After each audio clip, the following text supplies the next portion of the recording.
no maty teo ambony azo fijaliana ny solovona atsika tsika tsirairay reto avy izay maheno amin'izao fotoana izao avaovao mafaly no lazainy eto dia milaza an'izany hoe jesosy no anaran'ilay mpamonjy ary ny famonjeny dia efa vita roa arivo taona lasa zay ho anahy sy ho antsika zay meno ho antsika eto tanety be amafisina efa nandre ianao fa amafisina indray aloha fa jesosy ny tompony mpamonjy izy no maty eo ambony azo fijaliana ny solovona antsika rehetrarehetra nitondra ny helotsika rehetrarehetra nitondra ny rofontsika rehetrarehetra ary efa nanomana fitoerana ho antsika izy any an-davitra arak'ilay teny manao hoe andeha aho anomana fitoerana anareo ka any amin'izay misy any misy anareo dia hiditra ao an-tranonao izy no jesosy hoe izao fanaganana ny maty sy fiainana zay mino aho na dia maty aza dia velona indray azay rehetra velona ka mino aho dia tsy ho faty mandrakizay resin' jesosy ny fahafatesana resin' jesosy ny fahafatesana ny razana tsy hamonjy ianao zany fa rehefa maty ny olona tsisy zavatra itsony ao ampasanao tsisy zavatra fatany itsony aho fa jesosy ny mahafatana ny zavatra rehetra tsy fahamadiana ny vahaolana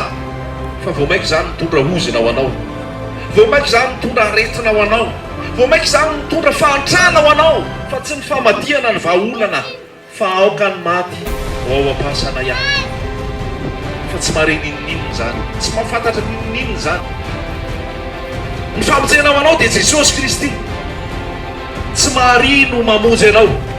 mahary koa mbola mila famonjena lazaiko anao zany tsy mahary no mamonjy anao na i masina zao na masipavy zao mbola mila famonjena ihany ko reny mila ny jesosy reny sao de izy anao hoe rehefa tao amin'ny baiboly dia nangataka tamin'ny maria ny olona mba hiresaka amin'ny jesosy tamin'ny jesosy mbola teto an-tany zany ary tamin'ny mbola jesosy mbola olombelona fa zao jesosy efa nitsakana tamin'ny maty efa any an-danitra efa mpazaka ny mpanjaka andriamanitra velona aza velony fitahany anareo aza velony ampakainy olona ianareo aza velony ampitahorony olona ianareo fa ny famonjena dia mahimaimpona ao amin'i jesosy jesosy dia te onona ao am-ponao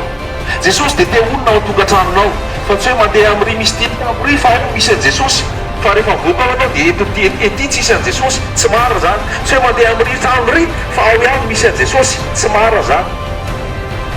ato amiko jesosy ato amin'ity rahalahy ty jesosy ao amin'ireo raha lasanabavy ireo jesosy, satria ireo ny ara-iakatra amin'i jesosy rehefa tonga eny aminao lany jesosy, satria ireo ny tempolo ny fanamasina, dia ao ny fanamasina na any an-trano ianao, na any an-tsaha ianao, na eny an-dalana ianao, na any am-pianarana ianao, na aiza lenao, ao aminao ny tiany ny tenin'Andriamanitra itoerana, dia ao ny fanamasina no manjaka manome fiainana ho anao.